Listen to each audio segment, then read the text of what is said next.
And a very good Tuesday afternoon. Tuesday afternoon, we're coming to you live from Charlotte, North Carolina, Eastern Time Zone, 4 o'clock Eastern Time. So, whatever time zone you happen to be in, whatever you happen to be doing, welcome to the show.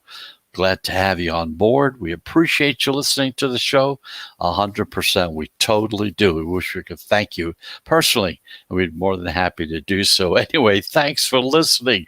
Coming to you live, like I said, we're on the I-95 Sports and Entertainment Network. We're also on some podcast platforms as well, such as Apple Podcasts. We're also on Amazon Music Podcast, iHeartRadio, Spotify, you name it. We're on most of the major platforms as well. We come to you live every Monday through Friday, right here at 4 p.m. Eastern Time. Saturdays and Sundays, we're on at 11 a.m. Eastern Time, Saturdays and Sundays. So welcome to the show. We have a full show today once again. Got some typical subjects to talk about. First of all, as usual, we're going to go over what happened yesterday as far as betting was concerned, kind of bring you up to date on how the dogs and the favorites are doing in baseball, basketball, and hockey. And we're also going to take a look at some NFL futures. We're going to pick on a couple of futures situations, kind of give you an idea as to how we feel about them, and try to give you some thoughts and ideas so you can start thinking about going into that direction real soon because, once the draft comes, once the players are set into their positions, what teams they're going to be on, it's going to be time to start looking at the futures if you're interested in betting on futures. Now, not everybody is, because one of the major drawbacks to betting on futures is that once you lay your money down, it's going to lay there for the entire season. So once you make your bet, that money is out of commission. You won't hear anything about it until February as far as NFL football is concerned. So anyway, going to talk about a couple of them so that if you are interested, maybe, if let's say you're a $50 bettor or a $100 bettor, well, you don't want to bet $50 on a futures bet. You don't have to. Just bet $5 or $10 because in most instances, you're going to have a pretty good line. So you're going to get maybe 5, 6, 7, 10, 20 to 1 odds. So you don't have to lay out as much money. And it'll give you some action. It'll give you something to think about, something to follow week to week to see how you're doing. So we're going to pick on a couple of those NFL futures, tell you what we think about them. We'll go into those as well. We also have 3 baseball games on tap for today. We're going to take a close look at those games and kind of see where the line movement is going. And once we determine that line movement, we know in which direction the pros are going as well. Again, if you've been listening to the show, it's a little kind of if you want to call it a system, a way of selecting teams to bet on. All we're doing is letting the pros do all the work. Let's see which direction they're going and then kind of come in on their coattails as well. That's because they average anywhere from 55 to 60 or 62% as far as winnings are concerned. And of course, at that level, that is in the profit column area because you need to do better than 52.3, 52.4% in order to break even or start making money. And if we have some time, we went over some NFL trends and some data analysis yesterday. We covered a few of the items. If we have time, we're going to go into a couple more other ones, once again, just to try to give you an idea as to what's going on. If you've never listened to the show before, if you're brand new, the whole idea of the show is to try to make a better handicapper out of you. We'll try to come up with thoughts and ideas and methods that'll help you improve your handicapping technique so that you can then convert it into the plus column so that at the end of the season, you've got some money laying there for you to pick up. Maybe, again, depending on how much you bet. Obviously, if you're betting $50, $100, you're not going to become a millionaire overnight in that situation. But at least you'll have some money left over at the end of the season. Maybe go out and have a nice dinner someplace with your favorite person that you want to be with. And also, gives you some more money to maybe go into the next season. Like maybe you might, after the NFL, you might want to go and bet some NBA or get ready for the March Madness that comes up in March and April, So That way, we'll go into that as well. So that's the basic idea of what the show is all about. So to start with, again, we're here for analytics. We're strictly analytical minded here, trying to stay away from emotions. We're not looking at colors. We're not looking at favorites and things of that nature as far as a team is concerned. We follow the numbers. Wherever the numbers take us, that's the direction we go. So to begin with, in Major League Baseball yesterday, the underdogs, they went 5-2 yesterday. Dogs were barking. The upsets were by the Red Sox. They were a plus 101 on the money line up against the other color Sox, the White Sox. Meanwhile, the Rays, who were a minus 102 on the money line, up against the Royals and the Rangers, also one being a plus 195 against the Angels. The Brewers were a plus 145 against the Padres, and the Mariners were a plus 178 against the Dodgers. Only winning favorites yesterday were the Cardinals. They were a minus 108 against the Nationals, and the Giants were a minus 109 against the Phillies. The underdogs actually now lead 114 to 112, which is 50.4% of the time, which means that right from the beginning of the season, if the only criteria you used was that a team was an underdog, okay, you'd be at 50.4% right now. You're not making money, but you're not far away from it as well, okay?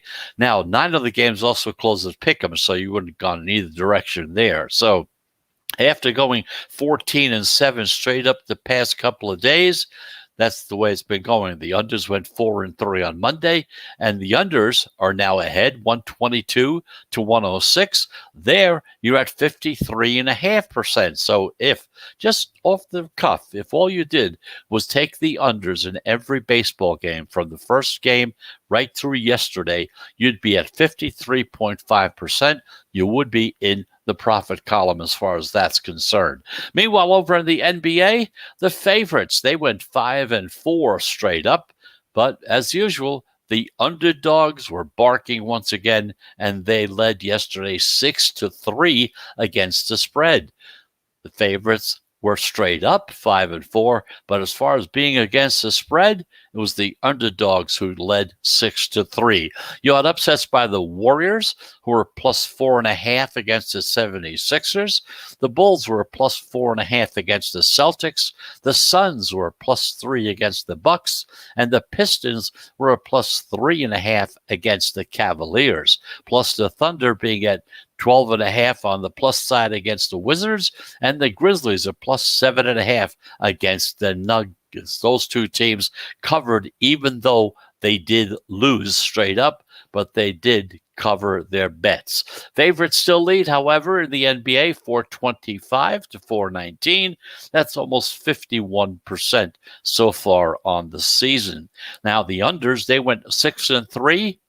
But the overs still lead 430 to 423, which is 50.4%. That's the NBA and the totals on those as well. Meanwhile, over in the Hockey League, the National Hockey League, the favorites, they went 7-1 with the lone upset by the Senators at a plus 180 against the Flames. The overs and the unders, well, they kind of split yesterday, 3-3 with 2 pushes. Okay, you had pushes on the Blue Jackets Panthers game, which was at 6, and the Red Wings Stars game, which was at 5. Now, the unders still lead 341 to 320, which is 51.5% on the season. Meanwhile, those first period unders we talk about, they went 5-3, and they lead 358 to 332, which is almost at 52% on the season. So that's the story so far in those situations. When we come back, we're going to take a look at 3 baseball games that are on tap for tonight. We're going to take a look and see how the line movement is going in them. And again, we follow that line movement, takes us right in the same direction the pro bettors are going in. We'll let you know what that is. But always, all we're doing is letting you know what's going on. Not saying you should, not saying you shouldn't. You have to make up that decision on your own. We're just giving you the data, you take it from there. So that's the story so far. We'll be back into the sports wagering zone.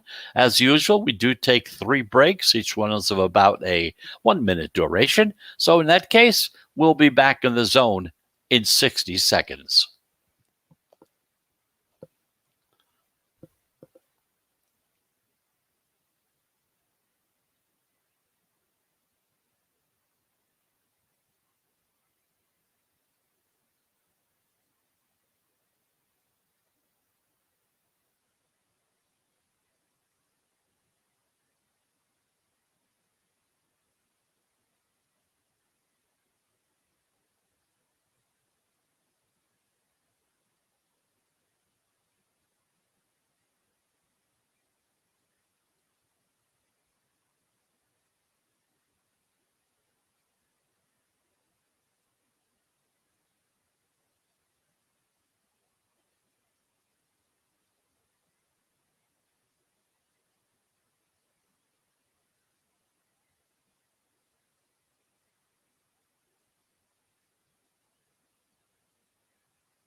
And welcome back. You're back in the sports wagering zone.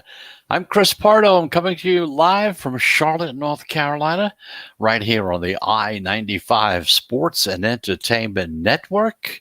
Also on podcasts of many of the podcast platforms such as Spotify, iHeartRadio Music Podcast. We're also on Apple Podcasts and those others as well. So thank you very much for listening. We're here every day, Monday through Friday, right at 4 p.m. Eastern Time. Saturdays and Sundays, we're on at 11 a.m. Eastern Time. So there are 3 baseball games on tap for today that we want to take a close look at. The White Sox against the Indians. We're going to look at the Orioles and the Marlins, and the Mets and the Cubs. But, before we go there, I just want to give you some stats and some numbers if you're betting hockey. We know that hockey is primarily a boutique sport. We call that a boutique sport where, there's not a lot of action in that direction. Maybe 10 to 15% of the money that comes in or the bettors that are betting are usually betting on hockey. But we have seen some growth in that department, primarily because now that we have 27 states that are legal as far as betting on sports, more and more of the cold winter states are coming into play. States where hockey is a very big sport. You have a lot of fans in those particular states. They're starting to become available to make wagers because now they're legal in that state. So we're starting to see some growth going on with hockey. So even though, every now and then we throw some hockey stuff out at you, it's really, like we say, it's a boutique sport. We try to temper it, but there are some stats that I think you should know about so that if you are betting on hockey, these stats might be of some help to you. If you're not betting on hockey, after hearing them, you may say, hey, I may give this thing a shot. So here's the story we have so far. In the National Hockey League, the favorites went 7-1 yesterday. We know that. They ran their regular season record to 428 and 257. That's almost 63%. Keep in mind, 52.3, and you're in the profit column, 62.5. So if you just arbitrarily took every favorite from the beginning of the hockey season to now, you'd be up 62.5%. In other words, if you were a $100 bettor and you took every favorite, you'd be up about $2,100 so far this season. Okay, so just to kind of put it simply, it's been a fantastic year if you're a chalk bettor in hockey. We've also seen some big favorites that's being minus 200 or more on the money line, crush it, do very, very well. They're gone 92 and 31. That's 75%. So if you only bet the ones that were minus 200 or above, you'd be at 75%. Plus 8 units, okay? It's been profitable to bet on favorites coming off of a loss. Very big. These teams are 65%. Okay. If you're betting in units, you'd be up 26 units at this point in time. Okay. The favorites of minus 150 or more in games that are playing in high totals, and high totals are 6 goals or more, are at 70%. Now, favorites with big steam in their favor. Now, steam is where a lot of money comes in at one time, one big shot. I'll say 20 cents or more. They're at 71% so far this season. And finally, when both teams are facing off that are coming off a loss, both teams lost the day before, the favorites have gone almost 70%. So as far as favorites are concerned, National Hockey League this year, the favorites have been the Kings. Here at the station, here at our show, we're primarily contrarian bettors, which is probably one of the reasons we don't kind of talk about hockey, because we recognize that statistically, it's the favorites that are winning in hockey. We here are more contrarian. Our philosophy is more of a contrarian situation. So that's probably why we stay away from hockey as far as picking and letting you know any data on it. But this kind of information kind of gives you an idea of how well the favorites have been doing as far as hockey is concerned. So now it's time to take a look at a couple of games in Major League Baseball for tonight. They're getting a pretty good size action as far as the pros are concerned. To start with, at 6 o'clock, you got the Chicago White Sox. They're 8-9 for the season. They're playing Cleveland. In Cleveland, Cleveland's 8-7. Now, the series opener between these two teams that are, by the way, in the Central Division, the White Sox just split a 4-game series against the Red Sox in Boston. They lost yesterday 11-4. They were only minus 115 dogs, road favorites at that point in time. Meanwhile, the Indians just dropped 2 of their 3 against the Reds, although they managed to win the series finale 6-3, and there they were minus 150 road favorites. But tonight, the White Sox are going to start Carlos Rodon, okay? 2-0. No ERA, 0. He's 2 wins and no losses, and 0 as an ERA. No runs allowed as far as earned runs are concerned. He's making his first start since he threw that no-hitter the last time out. The old Indians, they're going to come back with Zach Plesac. He's 1-2 with a 5.27 ERA. Looking at the line for this game, it opened with Chicago, listed as a very slight minus 115 on the money line road favorite. The public is all over Chicago because Rodon's pitching and he's coming off that no-hitter. However, we've seen the line kind of drop a little from the White Sox, drop down from being a 115 down to a minus 110 on the money line.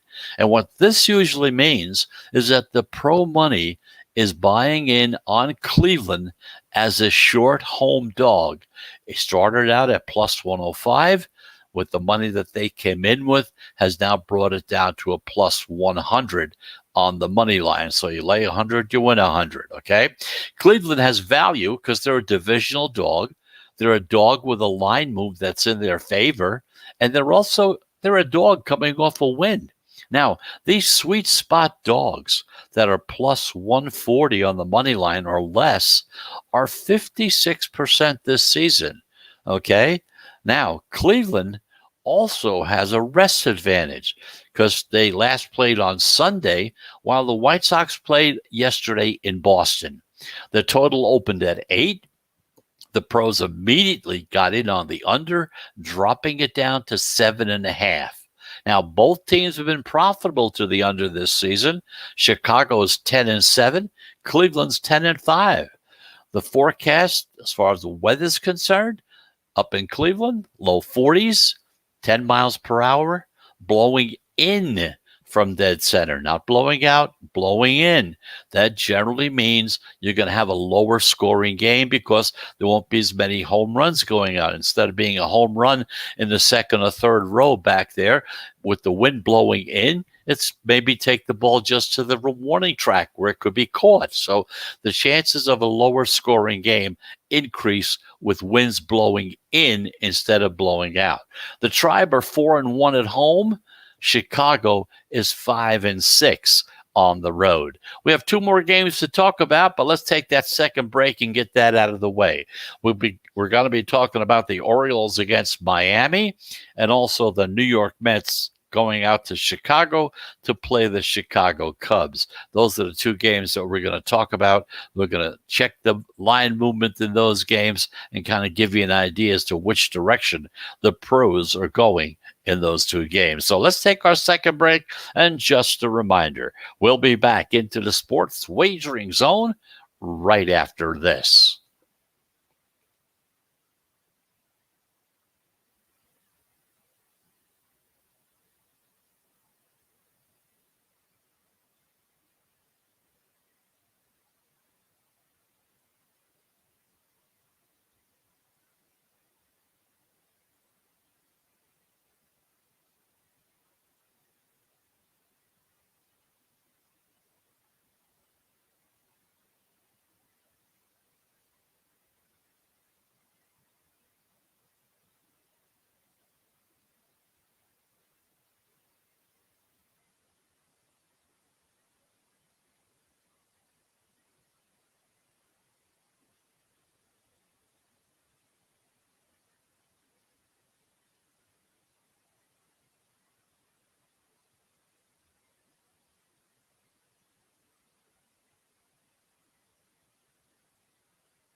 And welcome back. Welcome back to the Sports Wagering Zone. I'm Chris Pardo. I'm here in Charlotte, North Carolina, coming to you live on the I-95 Sports and Entertainment Network. Also podcasting on, say, Apple Podcasts, we're on Amazon Music Podcast, Spotify, you name it. We're on most of the major platforms. We're talking baseball so far. We got three games we're going to be talking about and checking the line movements, see which direction the pros are going, so that might help you in your decision making. We already talked about the White Sox against Cleveland. In that particular game, the pros are on the Cleveland Indians. Meanwhile, around 6:40, 6:35, somewhere in that area, you have the Baltimore Orioles, who are 7-9, down in Miami playing the Marlins with exactly the same record. Now, this is an interleague series game. You got a pair of teams that have records are exactly the same, and they're both looking to get back to that 500 mark. The Orioles just took 2 or 3 from the Rangers in Texas, while the Marlins just took 2 or 3 from the Giants while they're at home. Now, tonight, the Orioles give the ball to their veteran, Matt Harvey. He's 0-1 so far this season with a 5.02 ERA. And the Marlins, well, they're coming back with Nick Neidert. He has no record so far, but he does have a 4.0 ERA. Now, looking at the line for this game, it opened with Miami, listed as a minus 139 home favorite on the money line. The public is all over Miami, yet we've seen the line kind of drop down from 139 down to minus 120. This signals what we call a sharp reverse line movement on the road dog, the Orioles, starting out as a plus 128, dropped down to being a plus 110 on the money line. Baltimore in this game, they have value. They're a dog with a line move and a team receiving 10 cents or more of steam in their non-division game. Those type of games this season are at 58% so far.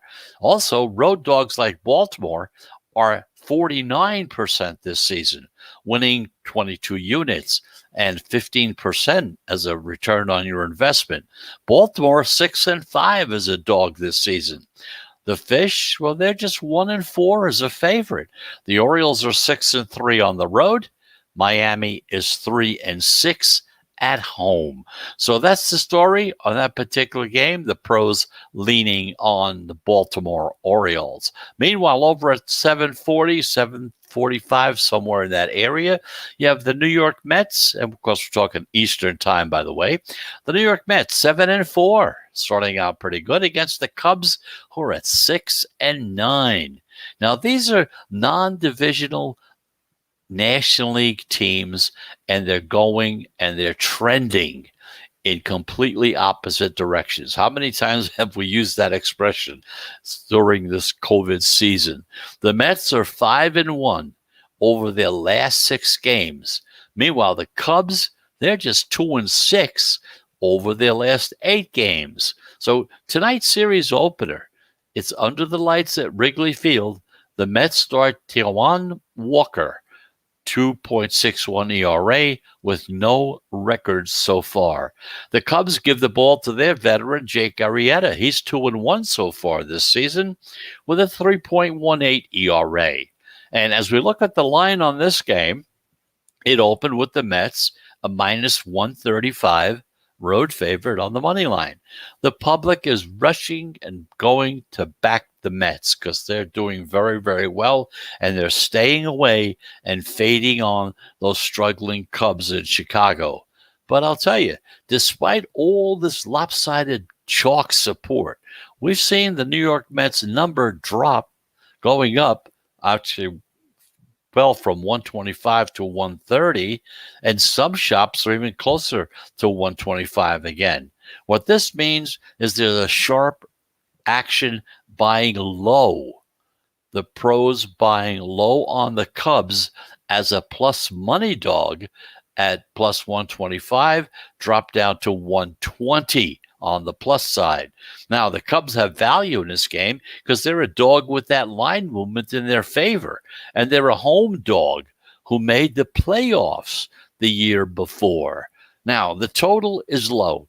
It's at 7.5 with a heavy under juice at minus 120. The forecast for the weather tonight, temperatures in the high 30s. Wind is expected to blow in from right field at 5 miles per hour. The unders are the unders are 120 to 104, which is at 54% this season. The Cubs have been a big under team this year. They're 9-5 to the under. The over is 6-5 in the Mets game. So in this particular situation, the pros are on the Chicago Cubs. So the 3 games on tap for tonight that are getting some heavy action as far as the pros are concerned and which direction they're going.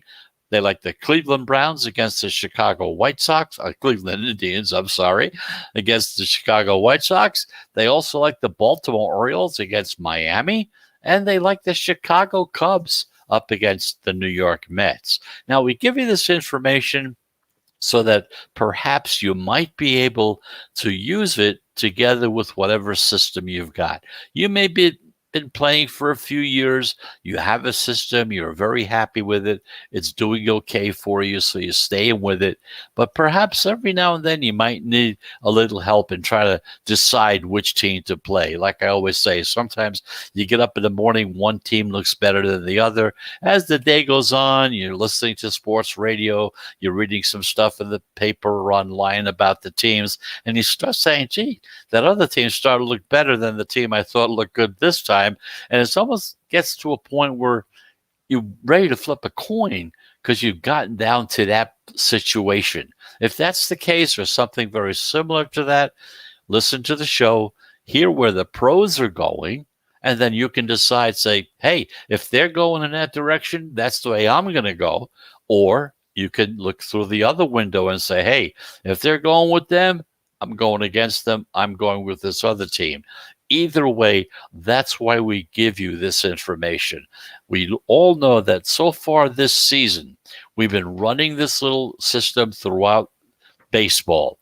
And so far, coming into today's games, we have already had 50, we had 47, almost 50 plays, 47 plays so far. As I look at the chart here, 47 plays. We had 24 wins and 23 losses. That comes down to 51.06%. That's where we're at right now as far as this little method of selecting teams is concerned. Now, it's up to you. We're very close to that break-even point. So let's just say, for the sake of argument, from the beginning of the season, as we started telling you about these games, you played every one that we said that the pros were on. You went in that direction. You'd be a little over 51%. You'd be almost at the break-even point. You're not ahead, but you're not really behind that far. All you have to do is win a couple of games, be ahead of it, and you'll be on top of it at that point in time. So that's the reason why we do it. So I give you an idea as to why and how these situations arise. So anyway, that's the story. We're going to take our third break, and when we come back, we're going to take a look at a couple of futures plays as far as the NFL is concerned. So just a reminder, you'll be back into the sports wagering zone in 60 seconds.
And welcome back. You're back here. We're back together in the sports wagering zone. I'm Chris Pardo. Thank you very much for listening. We totally appreciate it. Our numbers have been going up daily. We're doing much better every day. And a lot of that has to do with you guys out there talking about us as well. Hopefully, and it looks like you are, saying some good things about us. But if there's something you're not happy with what we do, we've been doing the show for almost 5 years now. We're kind of in a bubble. We kind of, been doing things and saying, hey, seems to be working okay. Let's keep doing it. Yeah, we tweak something every now and then. But until we hear from somebody else that says, hey, you know what? You spend too much time talking about this, or you don't spend enough time talking about something else, or something else that you're unhappy with. By all means, let us know. We just want to get an idea as to how you feel about the show. And if there's anything we can do to improve the quality of the show, we definitely will. And in order to get a hold of us, very simple. Just send an email. Send it to thesportswageringzone@gmail.com. That's thesportswageringzone@gmail.com. Be happy to hear from you. We respond to every email we get. We'll take care of it as well. So thank you very much once again. Thank you for listening to the show. Well, the NFL draft is just a few days away. It's within shooting distance, whatever expression you want to use. So it's kind of a good time now to kind of look over the market, to look for some value, not only in the draft props, but for the NFL futures as well. Because, there's never really a bad time to think about betting on football. You can do it anytime, all year long. As much as we love the draft, the futures market typically remains stagnant after the draft compared before it, okay? It's not that it's insignificant. It's just that the bookmakers are as clueless as any of us in determining just how important it could be. So if you think a team should address a certain need and they're going to try to do it in the draft, and that its 2021 success depends on who they do draft, okay, in the next week or so, don't be afraid to wait. Just sit back and say, hey, I'm going to wait and see who they get before I lay some money on it. The line will likely not budge from now until then. So let's take a look at some situations, and maybe it could help you find some winners as well.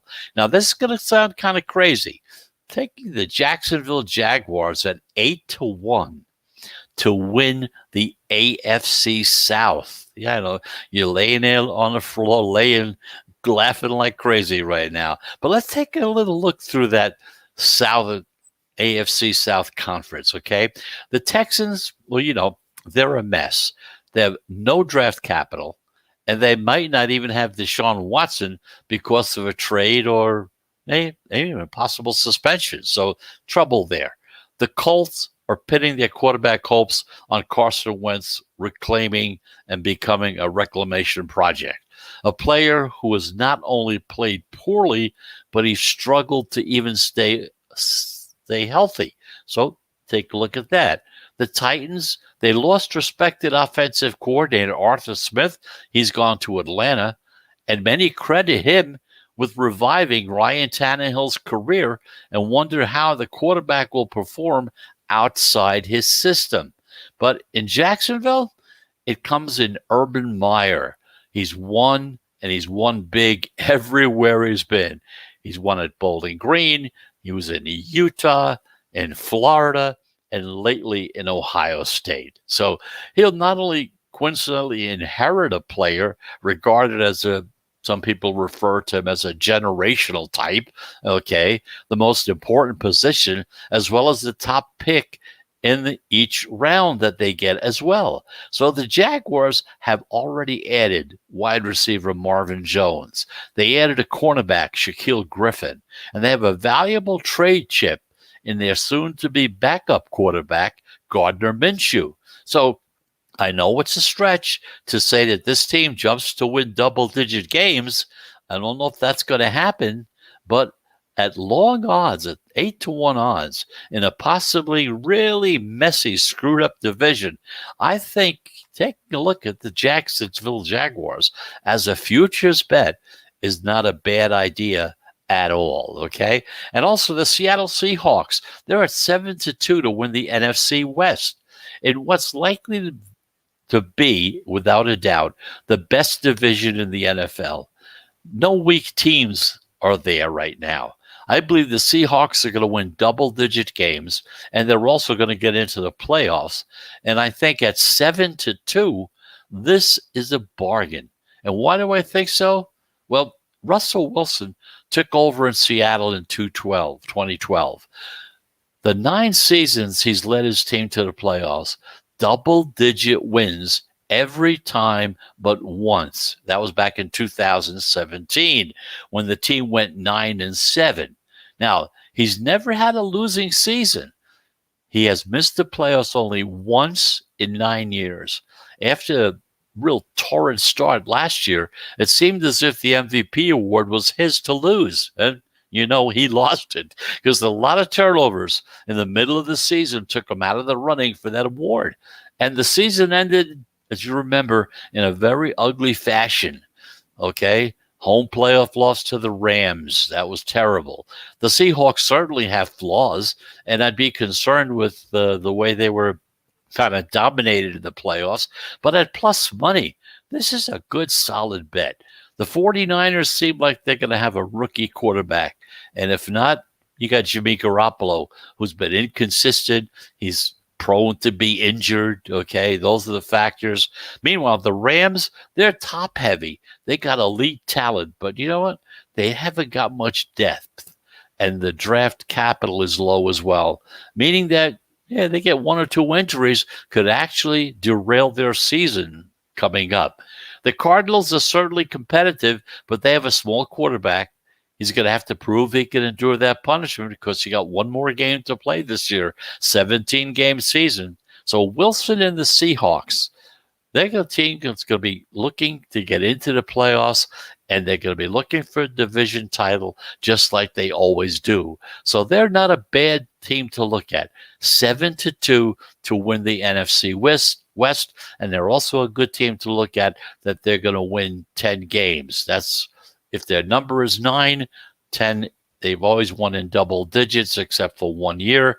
That's also a good possibility. Also, like I said, take a look at the Jacksonville Jaguars at 8-1 in a particular situation where the whole division is screwed up, to say the least. They have a shot. Hey, you never know. You got Urban Meyer at the helm.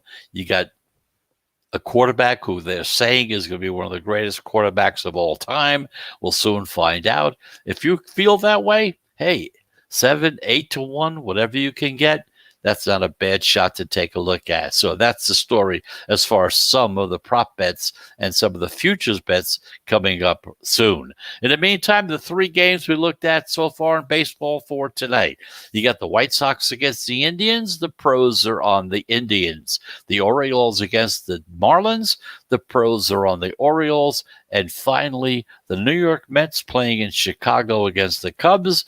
The pros are on the Cubs in that particular game as well. So once again, I want to thank you very much for listening. We've been coming to you live from Charlotte, North Carolina. We're on the I-95 Sports and Entertainment Network. We also podcast. We're on Spotify. We're on Apple Podcasts, Amazon Music, Spreaker, you name it. We're on most of the major platforms as well. So if you're going to be betting today, it's Tuesday. A lot of action going to be out there. I wish you the best of luck. If you're going to take a look at these 3 teams we talked about in Major League Baseball today, take a close look at them. See if you can implement them into whatever system you have. Or maybe if you're brand new into the situation, you're a new bettor now, think about maybe throwing a few bucks on one of those games and see how you do. Anyway, if you do that, by all means, I wish you the best of luck. I hope you do very, very well. So until tomorrow, I hope you have a very pleasant Tuesday, whatever is left for you, whether you're on the East or West Coast. And of course, I hope you have a profitable Tuesday as well. So until tomorrow at 4 p.m., I'm Chris Pardo. Thanks for listening. We'll be back again tomorrow at 4 p.m. Have a very pleasant and profitable Tuesday. Goodbye, everybody.